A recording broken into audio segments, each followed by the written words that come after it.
एक बार की बात है, एक घना जंगल था। जंगल में कई सारे जानवर रहते थे। सब मिलजुल कर बड़े ही प्यार से रहते थे। उसी जंगल में एक गाय रहती थी, जिसे सफेद शेर का बच्चा माँ कहकर बुलाया करता था। गाय उस बच्चे को सिम्बा कहकर बुलाती थी और कभी भी सिम्बा को अकेले घूमने नहीं देती थी। वो हमेशा साया बनकर उसके आगे पीछे घूमा करती थी। सिम्बा का एक दोस्त था, चिंटू नाम का बंदर। एक दिन सिम्बा चिंटू से कहता, अरे चिंटू, कल मैं तेरा इंतजार करता रहा, पर तू आया क्यों नहीं?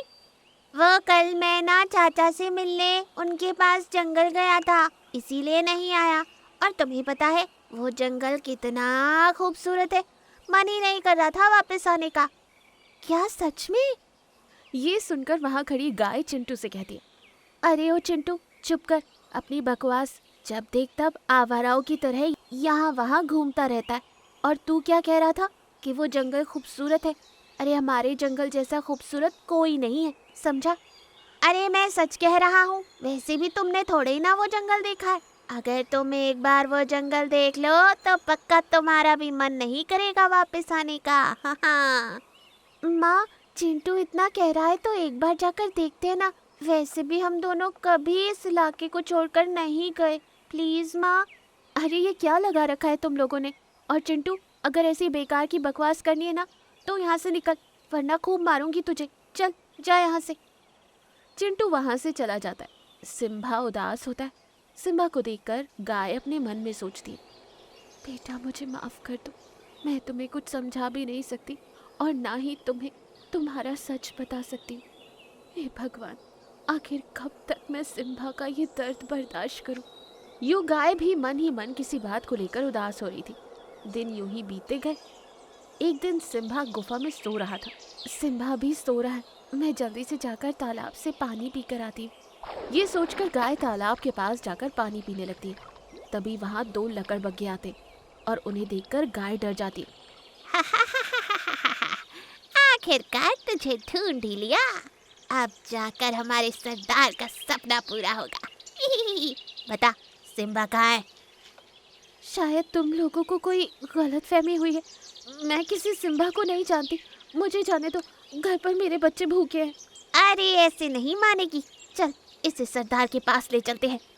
यूं वो लकड़बग्घे गाय पर हमला कर उसे घायल करते थे और उसे खींचते हुए ले जाते। ये सब उधर से गुजर रहा चिंटू देख लेता। अरे ये लकड़बग्घा मासी को लेकर कहाँ जा रहा है? मुझे ये बात तुरंत सिम्बा को बतानी होगी। यूं चिंटू भागते हुए सिम्बा के पास आता है और उसे सारी बात बताता है। अरे ये तुम क्या कह रहे हो? आखिरकार वो माँ को कहाँ ले गए? तुम चलो मेरे साथ। वो दोनों भागते हुए तालाब के पास आते, पर तब तक लकड़बग्घा गाय को वहां से ले जा चुका था। सिम्बा गाय को ना पाकर परेशान हो जाता है। गुस्से में दहाड़ मारते हुए कहता है, वो जो कोई भी है, अगर मेरी माँ को थोड़ी सी भी खरोच आई तो मैं उन लोगों को जिंदा नहीं छोड़ूंगा। यूं सिम्बा जोर से दहाड़ मार रहा था कि वहाँ बाज आता है। बाज सिम्बा को देखकर कहता है, मुझे तो अपनी आंखों पर भरोसा ही नहीं हो रहा। गाय ने अपना वादा पूरा किया। सिम्बा, अब तुम्हारी बारी। इससे पहले कि गाय को कोई खतरा हो, तुम्हें उसे बचाना होगा। मगर तुम हो कौन और तुम मुझे कैसे जानते हो और मेरी माँ किस खतरे में है? देखो सिम्बा, ये सब बताने का वक्त बिल्कुल नहीं। तुम जल्दी से मेरे साथ चलो। सिम्बा बाज के साथ निकल पड़ता है। वहीं दूसरी ओर लकड़बग्घे गाय को उनके सरदार के पास ले जाते हैं, जहाँ एक बूढ़ी शेरनी पिंजरे में कैद थी। वो बहुत ही कमजोर थी, उसके शरीर पर काफी घाव थे। लकड़बग्घों का सरदार गाय को देखकर कहता है, गाय, तूने क्या सोचा था कि तू मुझसे बचकर भागेगी और मैं चुपचाप बैठा रहूंगा? बता, सिम्बा कहाँ है? चाहे तुम मेरी जान भी क्यों ना ले लो, मैं तुम्हें सिम्बा का पता कभी नहीं बताऊंगी। तू क्या समझती थी कि तू सिम्बा का पता नहीं बताएगी तो मुझे पता नहीं चलेगा? मैं तुझे मार दूंगा और फिर वो सिम्बा तुझे खुद ब खुद ढूंढता हुआ यहाँ चला आएगा। ये कहकर लकड़बग्घा गाय पर हमला करता है। गाय घायल होकर नीचे गिर जाती। ये देख शेरनी कहती, अरे ओ लकड़बग्घे, छोड़ दे गाय को, उसने तेरा क्या बिगाड़ा है? अगर तुझे मारना ही है तो मुझे मार। अरे ओ शेरनी, अगर तुझे मारना होता तो कब का मार देता, पर तेरी आंखों के सामने तेरे बेटे सिम्बा को मारूंगा, जिसे देख तू तड़प तड़प कर खुद ही मर जाएगी और तुम दोनों माँ बेटे का काम तमाम हो जाएगा। वैसे ये काम कब का खत्म हो जाता अगर ये गाय सिम्बा को लेकर नहीं भागती तो। ये कहकर लकड़बग्घा गुस्से से गाय पर हमला करता है और उसे मार डालता है। और ये देख शेरनी फूट फूट कर रोने लगती है। गाय, मुझे माफ कर दे, मैं तेरे लिए कुछ नहीं कर पाई, पर मैं वादा करती हूँ सिम्बा इस दुष्ट का अंत जरूर करेगा, एक बेटा होने का कर्तव्य निभाएगा। अरे ओ शेरनी, तू कब से दिन में सपने देखने लगी? लकड़बग्घा जोर जोर से हंस रहा था कि वहाँ बाज सिम्बा को लेकर पहुँच जाता है। सिम्बा गाय को मरा हुआ देख गुस्से से आग बबूला हो जाता है। वो जोर से दहाड़ मारता है।